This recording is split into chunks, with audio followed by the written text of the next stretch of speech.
The distance between any two notes is called an interval. Intervals are marked with numbers 1 to 8, where the number shows how many consecutive note letters, such as C, D, E, etc., are covered by the interval.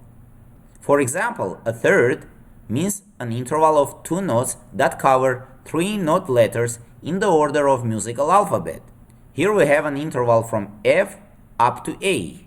F up to A is a third because F and A cover three notes from the musical alphabet, F, G, A.